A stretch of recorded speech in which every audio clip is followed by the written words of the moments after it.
Partisans de l'info libre, je vous salue.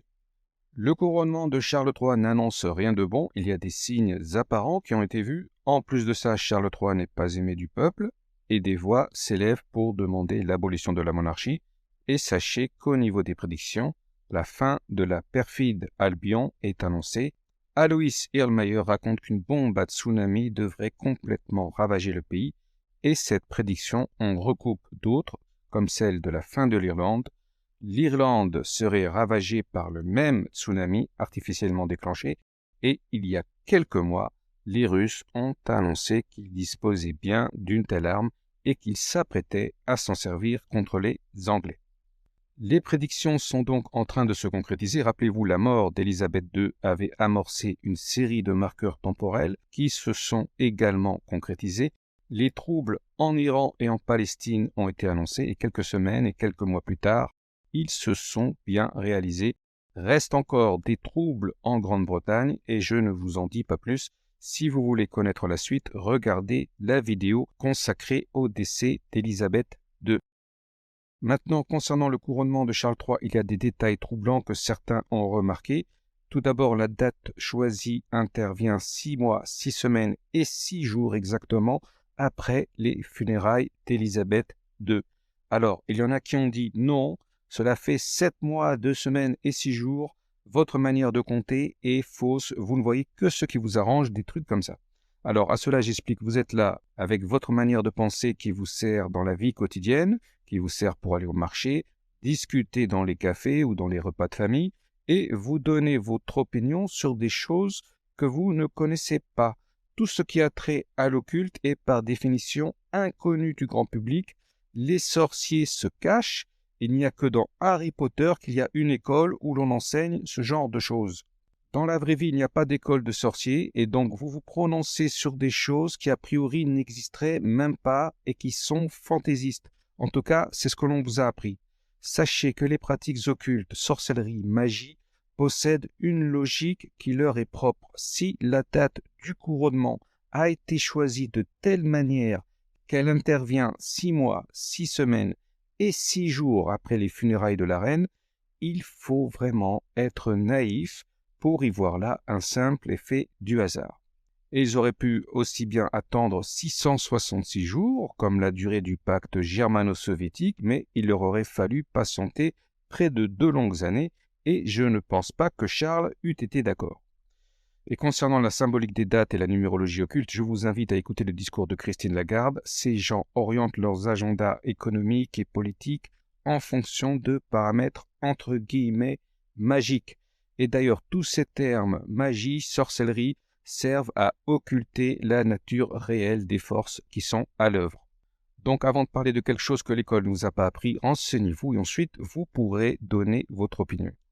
Le jour du couronnement de Charles III a bien été choisi en fonction du 666 du nombre de la bête et la famille royale n'est pas chrétienne et c'est la principale chose qu'il faut retenir. Et sachez également que juste après son couronnement, Élisabeth II s'était fait initier chez des druides, c'est-à-dire des paganistes. Élisabeth II n'était pas chrétienne et pareil pour Charles III, ce n'est pas un roi chrétien.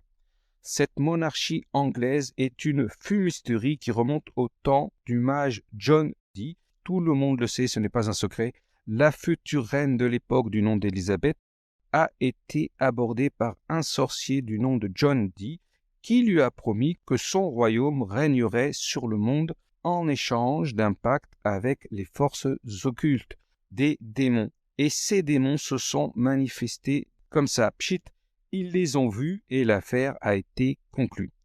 Le sorcier lui a notamment expliqué que son règne dépendrait de la date du couronnement et que celle-ci devrait être choisie avec soin. C'est John Dee qui inventa l'expression Empire britannique et grâce à ses conseils, les Anglais ont mis au point des cartes de navigation pour lancer leur flotte à l'assaut des océans. Ils ont installé des comptoirs commerciaux un peu partout.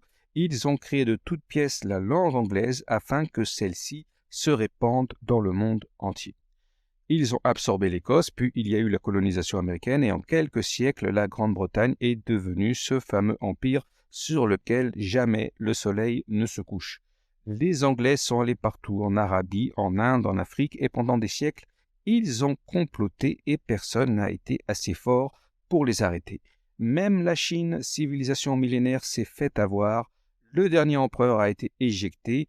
Les Anglais ont lancé le trafic d'opium pour abrutir les Chinois et ce trafic était directement géré par la couronne anglaise. C'étaient véritablement des diables. Au moment de la décolonisation, ils ont transformé leur empire réel en empire informel, c'est-à-dire qu'ils ont fait en sorte de tenir les puissants par les roubignoles, par le chantage. Ils se sont notamment servis de la pédophilie et les dirigeants choisis par eux devaient leur obéir. Voilà pourquoi il y a eu des gens tels que Jimmy Savile, c'était leur agent, et ils tenaient à leur merci des centaines de notables et d'hommes politiques en Grande-Bretagne et ailleurs dans le monde. Je n'ai pas le temps de faire un cours accéléré sur la monarchie anglaise, mais rien qu'avec ce que je vous ai dit là, vous comprendrez que cela ne sent pas très bon, surtout en ce qui concerne Charles. Donc ne vous étonnez pas si l'on retrouve le 666 au moment du couronnement du roi. En fait, c'est tout à fait logique et c'est dans l'ordre naturel des choses quand on connaît l'histoire de ce royaume. Autre fait notable au moment du couronnement, il y a un personnage mystérieux qui est passé pendant la cérémonie. Il était habillé d'une capuche et il portait une sorte de faux. En réalité, il était habillé comme la mort, comme la faucheuse. Beaucoup de gens se sont étonnés de le voir et ils ont demandé qui était-il et la réponse était assez évasive. C'était juste un type qui passait là par hasard, ce n'était pas un religieux, mais il participait aux offices ainsi qu'aux rites. Pas du tout convaincant comme réponse. Alors pour les naïfs, il faut savoir que ce genre de cérémonie est chorégraphié au millimètre.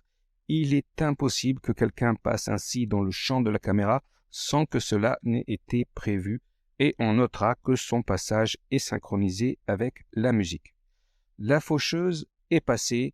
Qu'est-ce que cela veut dire? Le message est pourtant clair. Cela veut dire que c'est la fin de l'Angleterre et des Anglais. Un pacte a été conclu il y a des siècles et maintenant c'est l'heure de son dénouement. Quand on fait un pacte avec des démons, à la fin, ceux-ci viennent prendre votre vie ainsi que votre âme, sauf si vous parvenez à prouver qu'ils n'ont pas respecté leurs engagements. Et donc ce personnage qui passe au moment de la cérémonie est le signe annonciateur de la fin prochaine de l'Angleterre. Voilà ce qu'il en coûte de pactiser avec des démons. Et la fin arrivera de la main des Russes. Ce sont eux les instruments du destin. Concernant la bombe à tsunami, il y a peu d'informations. Il y a déjà eu des tas d'explosions sous-marines, mais aucune n'a généré une vague de 300 mètres capable de déferler sur la moitié d'un pays. On n'a jamais vu une telle chose. Ce serait l'équivalent de la Tsar Bomba qui a transpercé l'atmosphère terrestre à une hauteur de 200 km. Voilà, donc le petit tour d'horizon concernant le sort du roi Charles III et de l'Angleterre est maintenant terminé. On ne peut pas tout expliquer en quelques minutes, on ne peut que fournir quelques pistes de réflexion. L'avenir de Charles d'Angleterre a été annoncé dans des prédictions, l'une d'entre elles provient de Nostradamus. Je n'ai jamais parlé de lui, mais cette fois je vais faire une exception. Il y a une prédiction de Nostradamus qui annonce que Charles III ne sera plus le roi d'Angleterre, mais celui des îles.